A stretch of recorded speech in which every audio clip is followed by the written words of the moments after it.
Next, Wisconsin entrepreneurs pitch their ideas to local moguls. They will compete for awards to help scale up their business. These are the moguls. Jerry Jendusa, the former CEO of MTech, is now the co-founder of Stuck, providing breakthrough strategies for businesses. Jerry is the author of Get Unstuck. He is passionate about creating hope and opportunities. Joanne Sabir is the co-founder of the Sherman Phoenix, an entrepreneurial hub for small businesses. She works with American Family Insurance to revitalize Wisconsin communities. If you heard one call, that's all, you know David Gruber, founder of Gruber Law Offices. The Gruber family generously supports numerous organizations and charitable causes throughout Wisconsin. Gale Klappa is the former CEO and now executive chairman of WEC Energy Group, parent of We Energies. Gale is co-chair of the Milwaukee 7 and a member of the executive committee of the Metropolitan Milwaukee Association of Commerce. Peg Ann is the former CEO of Empire Manufacturing and supports her community by making connections and breaking barriers to help individuals achieve their dreams. Entrepreneurs that are really successful don't try and think out of the box. There is no box. We all win in a world with no boxes. This is Project Pitch It.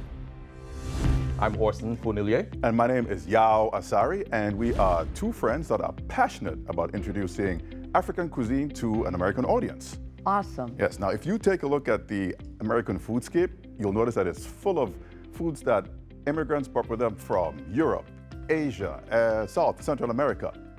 Guess what's missing? Africa. We started off with my favorite childhood snack, which was Inkati cake. And that actually literally means peanut or groundnut cake. And it is pretty much about peanut brittle here in the US.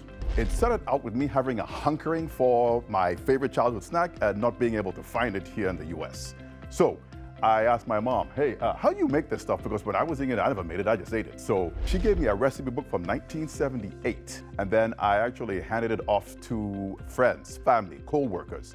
And they actually loved it. So I called around and found my friend Sharon Pavich out of UW-Milwaukee. She owns Sweet Pea's Pantry. She's a confectioner, and she is now the co-packer for Charis Ghana style brittle. And it didn't stick to your teeth. That's a complaint that a lot of people have about peanut brittle. Why doesn't it stick to your teeth? Here's the thing. We actually chop the nuts. That actually extracts the flavor from it, also makes it easier to bite into. And then we actually round it off with cane sugar, water, and salt, and that's pretty much it. The product is easier to bite into, and it doesn't stick to your teeth. We have created the not too sweet peanut treat that doesn't stick to your teeth. Orson? So we want to invite you to sample the product here. You're going to have a complete sensory experience when you sample this. First, it's a sense of nostalgia when you remember what it's like to eat peanut brittle. The second, when you open that bag, you're going to get the aroma of gently roasted nuts. Third, you're going to bite into it and realize it's easier to bite into than traditional brittle. And fourth, as Yao said, it doesn't stick to your teeth. And Orson, how are you beginning to get shelf space? How are you beginning to try to distribute the product? In 2019, Yao started off selling 300 bags, 2 retail locations, and hand-to-hand combat with friends and family. In 2020, when I joined, we started with the downtown Appleton Farmers Market, where we started doing direct sales to customers. We expanded with additional 15 retail outlets, and we started our online store. And in 2021, we had added 11 additional stores, retail stores. We added 1 more farmers market, and we revamped our online. So you recently started the business. Yep. How did you fund it? And then what are your labor costs compared to what your competition, which then leads to your margin and leads to what your retail price could be? Because it's kind of a competitive space. Very much so. So we funded it through our own pockets. And so far we've been able to sustain our business thus far. In terms of our labor costs, really, because we have outsourced manufacturing, it's really a challenge in terms of keeping that cost down. One of the things that we're looking for in 2022 and beyond is to take that production cost down. Jerry, I'd like to add to this, okay? Yeah, sure. Okay. Because I was in manufacturing and I did productivity management. If you want to get your costs down, the first thing you have to do is study every single process in your company. I think it's delicious, I think it's timely, I think it's healthy, and it doesn't stick to your teeth. So somebody could actually snack on it during the day and they don't have the urge to disappear, brush their teeth, or floss. So that was only my 2 cents. Oh, Because absolutely. I'm a candy addict, can't get away from it.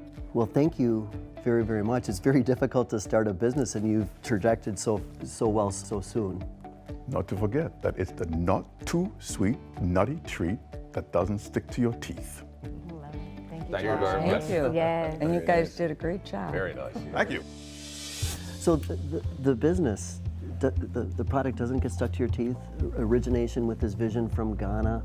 What are your thoughts? And I think the advice that both you and Peg gave, I mean, first of all, the production, and then the cost of production, and the quality and timeliness of the production, those are going to be huge to whether that business succeeds. Yeah. Well, they've certainly nailed the foundation, which is the taste. It's delicious. The not too sweet treat that doesn't stick to your teeth. Yes. Over the past 5 seasons, Project Pitch It has had a big impact on entrepreneurship in the state of Wisconsin. Of the 114 entrepreneurs that have appeared on the show, over $2.5 million in cash and in-kind resources were invested in entrepreneurism through Project Pitch It. 90% of the entrepreneurs on are still in business today. 26% have increased their workforce. More than 400 jobs have been created. Congratulations to all who have worked hard to make this impact on businesses throughout Wisconsin. Coming up, a travel company that offers unique destinations and experiences. Later, keeping our drinking water safe is the goal for this fast-growing company.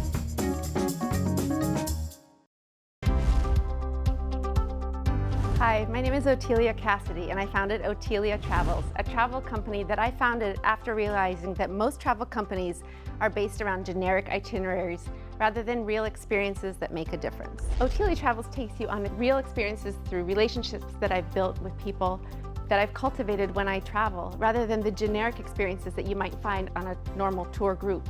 For example, on a tour company, you might not know the guide that's taking you around, but with my company, I base all the experiences that I have on the relationships that I build when I travel. These experiences are fun, they're unique, and they're based out of food, because food is the heart and soul of a culture.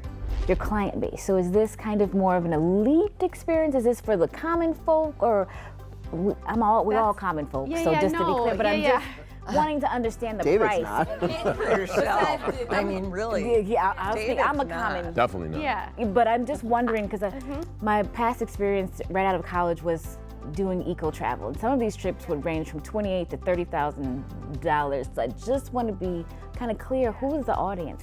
So what I want to do is, my audience is generally people who have some income and like to be comfortable, but are also willing to have a real experience. You're going to sleep in a hotel that's comfortable and has amenities and has air conditioning and maybe a spa, but during the day we're going to go and meet people in places that you wouldn't normally go. So my target market is people who want a real experience. They're small groups, no more than 8 people on a tour, so they're curated, bespoke experiences that are accessible, that I make accessible. And then how are you how are you overcoming this marketing in this new COVID reality? That is actually a very good question. So I am the owner and founder of Madison Eats Food Tours, which is a company based in Madison, Wisconsin, a walking food tour. I've been doing that for 10 years. We're rated #1 on TripAdvisor, and we just received Best of the Best award on TripAdvisor as well. During that 10 years, I started to do these international culinary vacations, and it's really where I want to go, because I feel like connecting us all together is what we need right now. And so during the pandemic, I lost about 80% of my revenue because I had to shut my business down. Tourism and service are 2 of the hardest hit industries. And so when I started to reopen, and thankfully I have a great team that is still helping me to run the Madison tours, I realized that I wanted to be able to rebuild this experience and actually make it a designated travel brand. And what I found is that now that people are able to travel and thinking about travel, they really want to do it. And Jerry will ask you, how are you pricing these? What is your margins like? What is the business model here? My way of pricing them is basically I look at all the costs that I will incur on a trip, and then I mark it up for the work that I put into it. I also look at other small group tours as a very niche experience. I actually had a people from Australia who found me on Google by Googling small group culinary vacation to Mexico. They only travel with groups of 8 or less. Well, exciting times ahead, and unique travel experiences surely are something that a lot of people are looking for. I agree with that. I think they definitely are. They're looking for something a little bit different, very experiential, and to get to really know the places that they're visiting. And I think it brings us all together, and that's something that's really important right now. Thank you very much. Thank you so much. I really appreciate your time. What are some of the thoughts regarding what she's doing? I think they're great because I've been on a lot of those experience trips. David, it didn't sound like you knew this existed. I tend to go to the same places all of the time. I knew it. My comfort level. We got to get you outside your comfort zone a it bit. seems like this is a great time for this. Of course, we have all the restrictions, but the folks on the other side, they've probably been restricted enormously, so they're probably more hungry and more receptive to bringing in outsiders and some outside fun. So it seems like it's probably, the timing's pretty good. And with restrictions actually create unique opportunities and unique experiences. And there is a hunger now coming up post-COVID. There is a hunger for really interesting travel. Coming up, these entrepreneurs have a radical concept when it comes to clean water.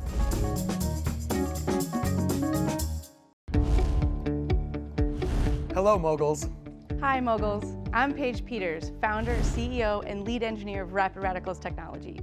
And I'm Will Shannon, Rapid Radicals COO and environmental economist. We've developed a rapid, decentralized wastewater treatment system that can treat water 16 times faster than conventional treatment. Every year, our environmental and public health is threatened as 850 billion gallons of untreated sewage are discharged into lakes and rivers, including Lake Michigan, from overburdened and aging sewer pipes during intense storms.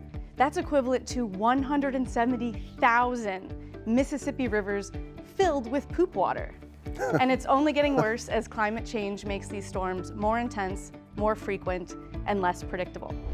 After the storms of 2010 here in southeastern Wisconsin caused a basement backup in the home of my co-inventor, Dr. Dan Zittimer, he thought, well, with my 25 years of wastewater treatment experience, there has got to be a solution to this problem. If not us, then who? So I joined Marquette University in 2015 to start the preliminary research, and I founded Rapid Radicals in 2016. Our proprietary oxidation technology combines the water quality outcomes of conventional treatment with the speed and affordability of our competitors' high-rate treatment to remove pollutants and disinfect harmful pathogens such as Cryptosporidium and E. coli in less than 30 minutes, providing a reliable solution to sewer overflows and basement backups. In addition to Will and I, we have a vast network of contractors with over 40 years of commercialization and technical experience. We've been successful in getting $1.4 million in non-dilutive grants. And in 2019, we started our first pilot in a 40-foot shipping container with the Milwaukee Metropolitan Sewerage District. In the US, the municipal sector spends $50 billion every year on sewer system improvements and projects that, in the long run, are ineffective at keeping up with increasing urbanization and climate change. Rapid Radicals technology provides a solution that is certain, reliable, and cost-effective, improving water quality and public health for a more prosperous Wisconsin. Your market is really organizations like the Milwaukee Sewage District. Correct. Yes, publicly owned municipalities. And so our business model right now, we're in the piloting phase. And so we build and operate these pilots and collecting service-based revenue from these implementations while testing and scaling a technology. And then eventually the goal is to then take our core technology and sub-license that to an established equipment manufacturer that would prevent us from incurring massive capital to build these full-scale implementations.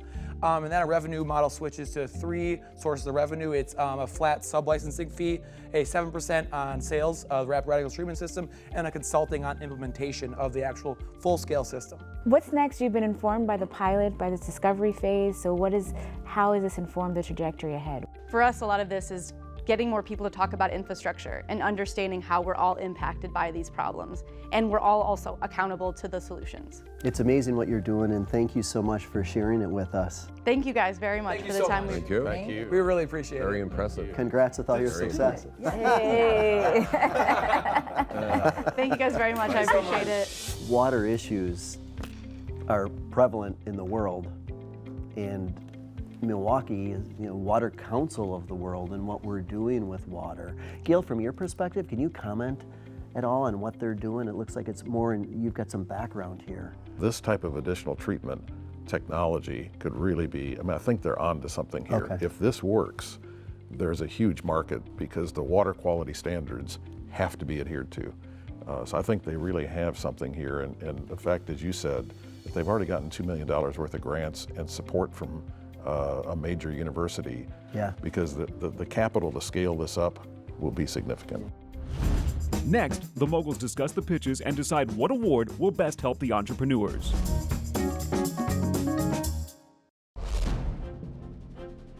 Now the Moguls decide which award will best help the entrepreneurs. The Peg Ann and David Gruber $10,000 Project Pitch It Award will help an entrepreneur soar to the next level. The UW-Lubar Entrepreneurship Center Jerry Jendusa Award is $5,000 plus a business assessment and mentorship to help scale up their business.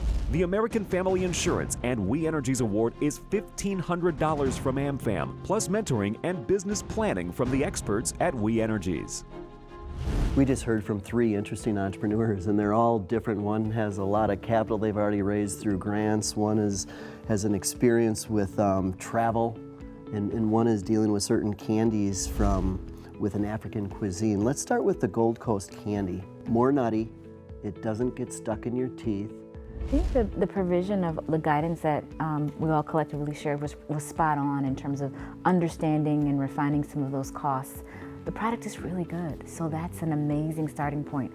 But all of the addition, I think they definitely would use additional support to think through the process from inception to getting to market, for sure. Mm-hmm. And Peg, you come from this background of manufacturing, and you were speaking of operational excellence and what it's really going to take. And I heard of these secondary processes where the nuts, they're chopped up a couple different times. $60,000 in revenue in a couple of years. I mean, they're doing some amazing things with what they've done.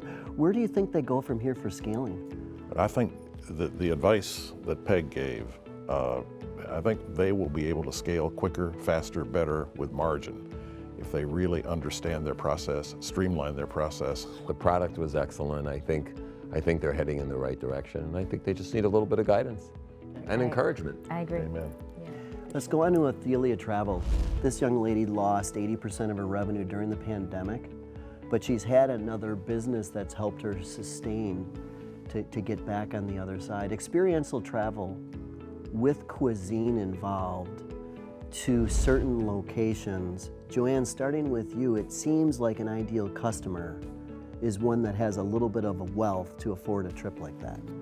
Yeah, I think it prices a lot of folks out. However, if you're clear on your market and there are folks that are readily available, it just seems like she needs an insurgence of cash to get back in good standing and to be able to provide these excursions again. And what does she need in addition to cash, though? Because cash is one thing. And we got the insight from David, because I was initially thinking it's just a standard travel company, but this is not that. This is an experience. You're curating an opportunity to be engaged and engulfed in culture with family, so it's a totally different experience than the name elicits. And Jerry, I did like her persistence and her optimism. Yes. I mean, she has a clear idea. She's gone through a tough time with losing a lot of her revenue from her other business. And I thought she was really rebounding from that and really thinking things through. Mm-hmm. And rapid radicals. I understand you get grant funding, and sometimes you take a business based on the grants and the sources and uses of funds with the grant versus an actual commercial opportunity. Right. To me, and again, I think they have a technology that if that technology proves itself at scale, they've got something here that can make a real difference, I really believe. And they seem to be proving it with the Milwaukee Sewage District. What seems to be the most need, they're going to need a lot more cash and a lot more capital investment. In order to attract investors, they really have to have a much better understanding of what the market is, what the margins could be, and the capital that it would require. Got to speak to the right people. Yes. Power brokers. Yep. Yes. Yep. Some tough decisions ahead and some really good prizes. Next, the Moguls present cash and awards to the entrepreneurs.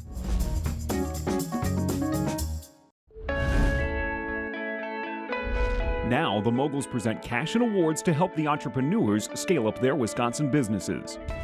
Yao and Orson, positive messaging about immigrants through what you're doing with the candy product that doesn't get stuck in your teeth. I'm here to present to you today with the Lubar Entrepreneurship and Jendusa Award, and it's for $5,000 in cash. Fabulous! We like that. And in addition, and I think the cash is nice, but almost most importantly, is to do a business assessment in a canvas of your business to really understand where your opportunities are, what some of those costs are, and how you want to scale that business. We would love that. Absolutely. So Yes. congratulations. Thank you very much. Thank you very much. It's very appreciated. Thank you for taking the time and sharing your brilliance with us. It's my honor on behalf of American Family Insurance to provide you with $1,500 to expand your mission in conjunction with Gale. Well, we're delighted. We think you've got a really brilliant idea here with your technology, and your persistence is terrific. So what we'd like to also offer you in conjunction with Joanne is basically at least one free mentoring day for both business planning and marketing with our experts at We Energies. That's amazing. Thank you so much. Thank you guys so much. Thank you. This has been wonderful. We really appreciate the opportunity to be here. I mean, it really is, it means the whole world to us, just to be here and the exposure and everything. Thank you. And to get to meet you all. Yes. Thank you, Project Pitch It. Thank you, Moguls. Congratulations. Thank you. You guys make for great TV. Julia, I'm going to be presenting you the $10,000 Peg Ann David Gruber Project Pitch It Award. So we believe the $10,000 award could absolutely take you to the next level, can bring you back to where you belong and where you want to be, because people are very hungry to get out. So maybe you could help them. Thank you so much. Oh my God, I can't. You guys, thank you so much. First of all, you all did awesome presentations. My advice is to learn there is no box. Don't think there is, because you're looking for an exit. So not only is there no box, but there's no ceiling. So aim high and go higher. Thank you. Congrats. Thank you so much. Absolutely.